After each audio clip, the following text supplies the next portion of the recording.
We hear a lot about psychedelic-assisted therapy, but 3 out of 4 people who choose to consume psychedelics do so at home or in nature with friends or loved ones. I'm April, founder of Set, an integration platform to help you get the most out of your psychedelic experiences. The podcast episode you're about to listen to may reference one of my previous shows, The High Guide or How to Do the Pot, because I've been a trusted source in cannabis and psychedelics since 2015. I invite you to visit getsetset.com and sign up for our newsletter to receive your free guide on set and setting to make the most of your next psychedelic journey. Hey, it's April Pride. I'd like to take a moment to remind you that we do discuss cannabis and psychedelics, and this podcast is intended for audiences 21 and over. Also, I am not a medical expert. We do discuss interventions and protocols, and you should consult your medical professional before moving forward with anything that we may discuss here on the show.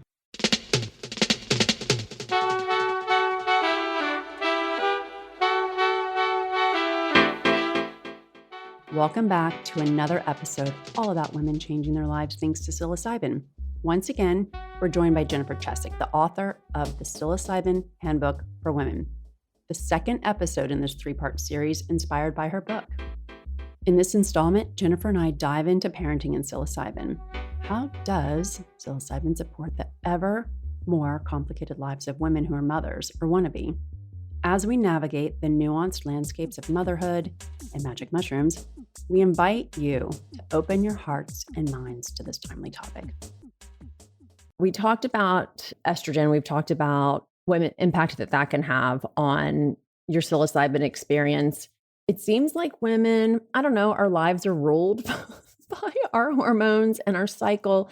And and the cycle of that, birth and I guess death, but thinking about women as mothers and using psilocybin to address some of the more heartbreaking parts of that lived experience. If you lose a child as a result of miscarriage or postpartum, and women using psilocybin to help deal with that, because we spoke earlier about how anorexia or any disordered eating is super isolating. I just didn't realize how many women were really suffering in silence. And you call it the noble silence in general, is when women are suffering at all and they just don't share. That is not what noble silence really comes down to in your book. So, oh no, I think I mentioned it. So noble silence is something that can be related to trip logistics. So as we move into our time in terms of doing a trip, it can be beneficial to abstain from speaking. And that's, I think, a Buddhist thing is noble silence. And so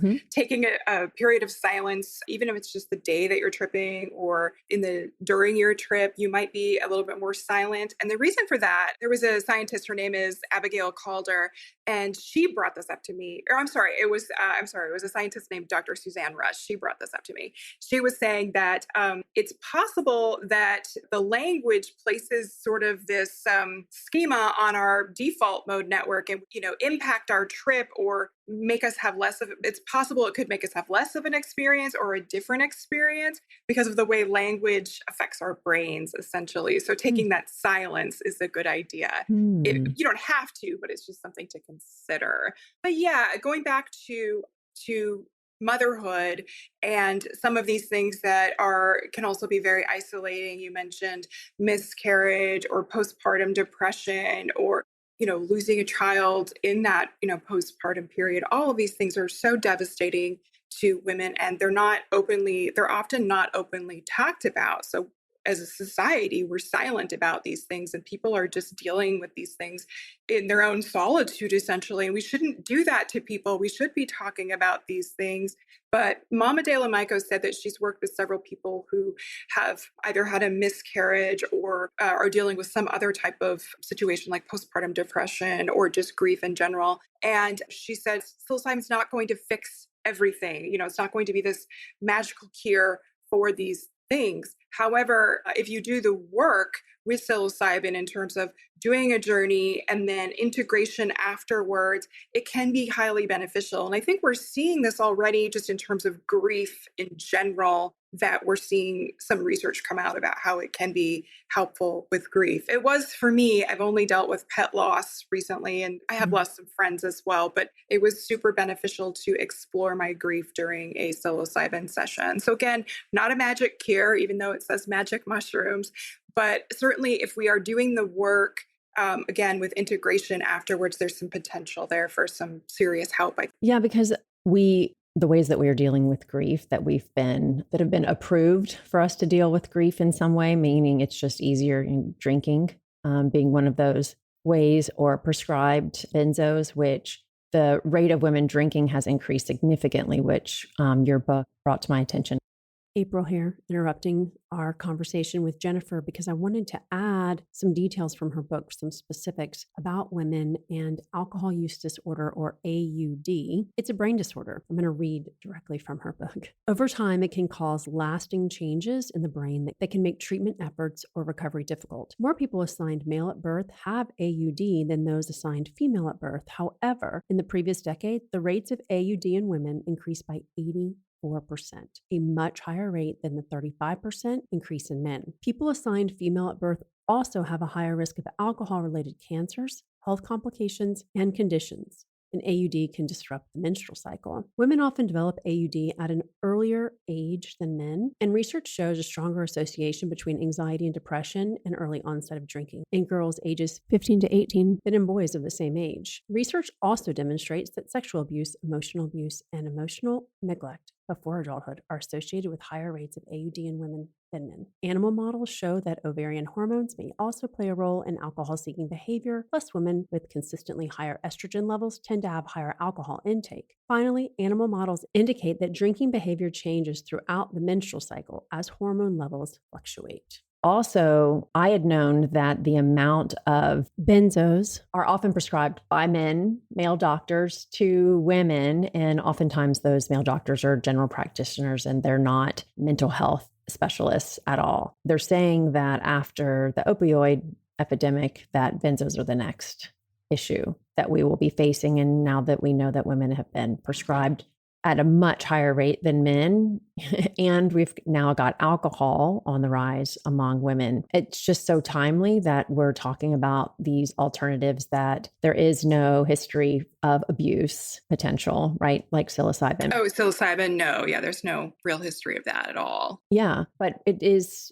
hard for people to wrap their mind around the fact that I'm going to take a drug to get off of my drugs, right? Because it's all been so packaged. It's been packaged so backwards and incorrect for so long that to think that the thing that we can go and buy at the local grocery store is what's bad for us, but the stuff that has been, I guess, personified by little mushrooms and people eyes rolling back and, it's all trippy. That's going to be what saves us. It's what I read in the book about stigma, and obviously I've been talking about women and stigma choosing cannabis since 2015. I have found that there's less stigma in terms of my conversations around women choosing psilocybin rather than cannabis. Have you experienced that? I'm not sure. I feel like people are still having this stigma around all drugs in general, Yeah. And so I think psilocybin is part of that. And, I do talk about in the book, I talk about,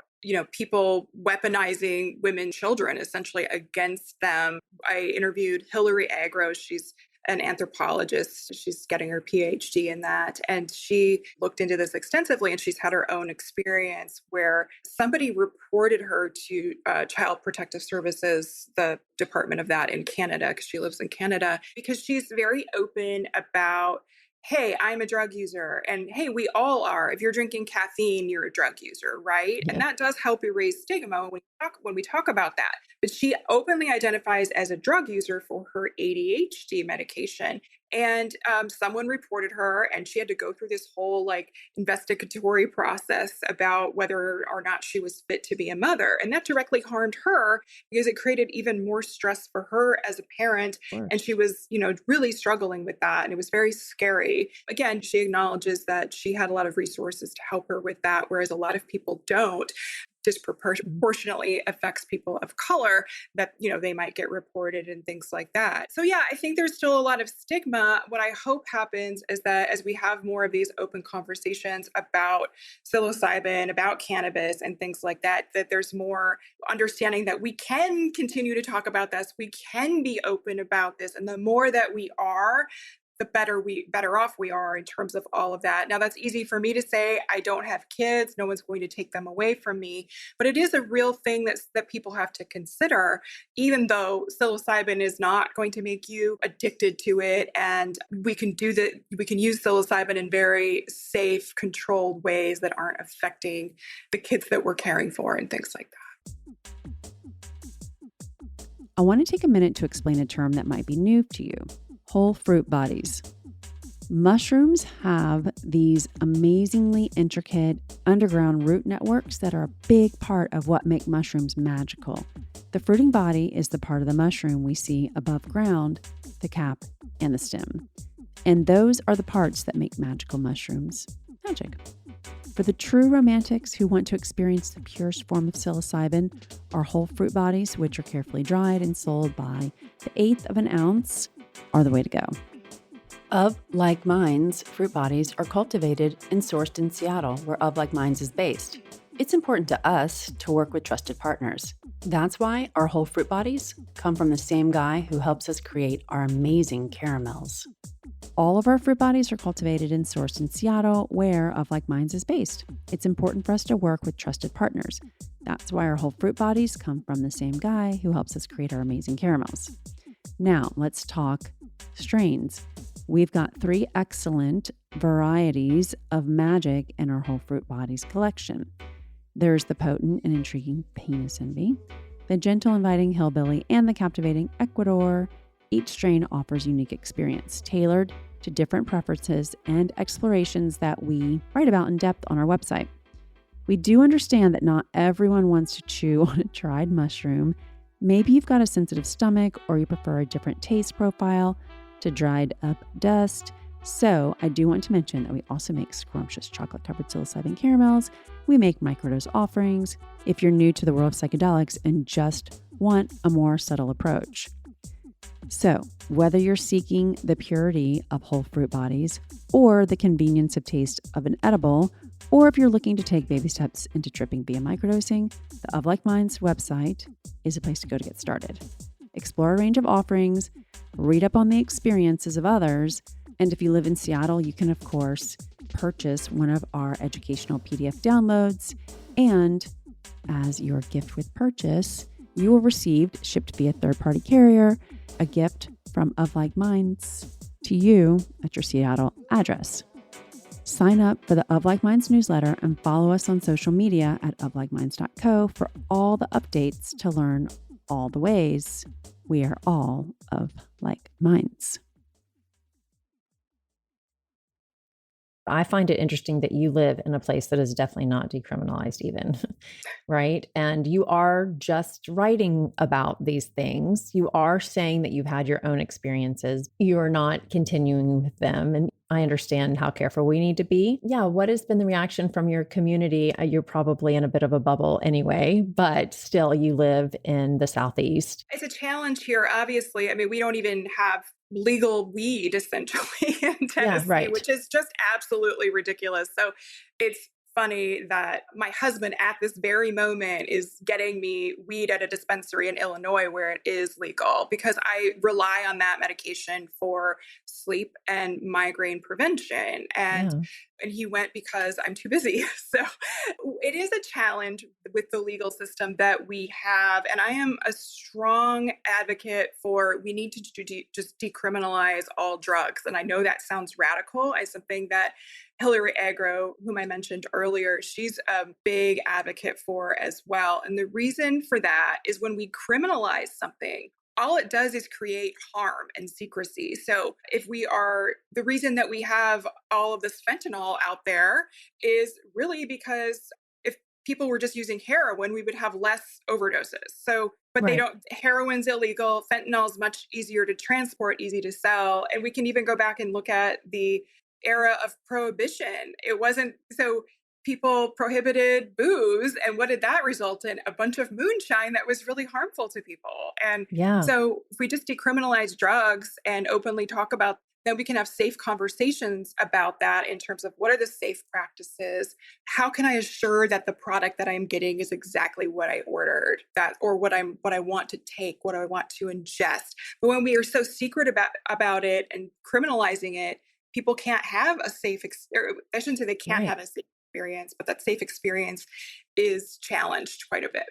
Right. I mean, even just getting safe information. Yeah. Right. You know, what is real? And is the person that's telling me I'm going to feel this way and I should do it this way, is their lived experience similar to mine? Am I going to get the same outcome because we're going in with the same mindset, right? Like there's just a need for people who can benefit from one another because they do have shared life experience to find one another and to be able to talk about these things freely. But I think that's right. That's where the concern for legalities comes in. Yeah, I mentioned we started hosting these events in Seattle, and this Tuesday was the second one. We had one 2 weeks before that. And I don't know, I guess I thought that there were people meeting up all the time doing this underground. They apparently know that people are really, really searching for groups where they can openly discuss this and get more information and also just find like-minded people so that they feel like they're on the right path for themselves and that they've got support in that. So yeah, I think that decriminalizing this so people just feel like they can even talk about it without concern. Right. All the hush hush. And I think that's such a valuable part of the experience is that discussion afterwards with like-minded people who've maybe gone through a journey, had some similar experiences, understand the constructs of what went on, because when you start describing your own journey, which I do in chapter 1 of the book, it's that when I've been talking about that experience just in general circles with people who've not tried psilocybin, I feel like I sound extremely woo woo, and I'm not, there's nothing against woo woo, but I'm very like scientific. And so people look at me like, but you're Science Jen is what one of my friends calls Science Jen. Right. And so do I sound insane when I'm talking about these things that happened during my journey? And so when you can share that with someone else who's also gone on a journey, even though their trip is completely different, they understand that wow factor, those mystical experiences that you've had, and they can help you navigate that. Okay, this brings me into a part of your book that I think is really important, which is there's research with cancer patients. And after 6 months, 80% of them still had significantly increased lifestyle outcomes. And again, we can get into all the specifics of the data, but what you point out is that the larger doses and the mystical experiences that were invoked by those are credited with having impact on those long-lasting positive experiences, because I feel like it's microdosing that people are really putting in the bucket of therapeutic. And if you do more, you go bigger, this is just for fun. And I think it's really critical that people understand that when you consume a large amount of psilocybin and you have an experience that's close to awe or is awe-inducing, that also can be quite life-changing.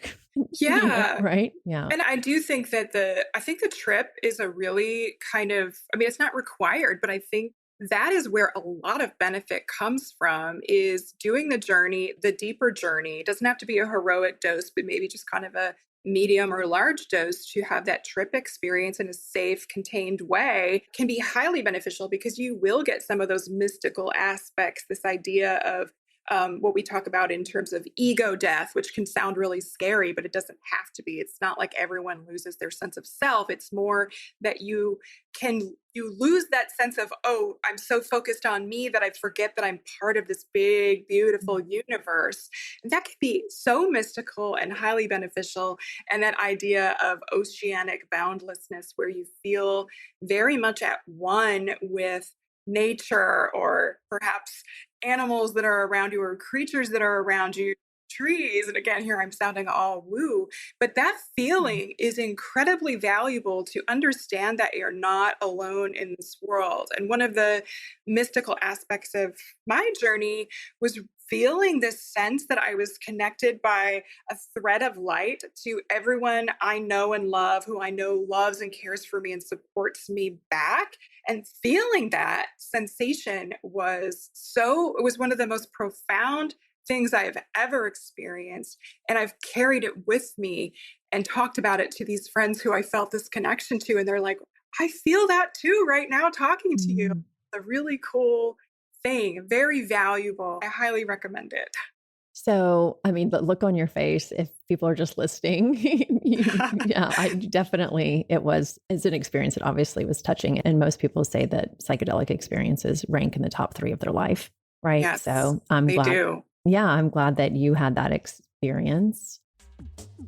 We've got one more episode on psilocybin in women with Jennifer coming up, so stay tuned.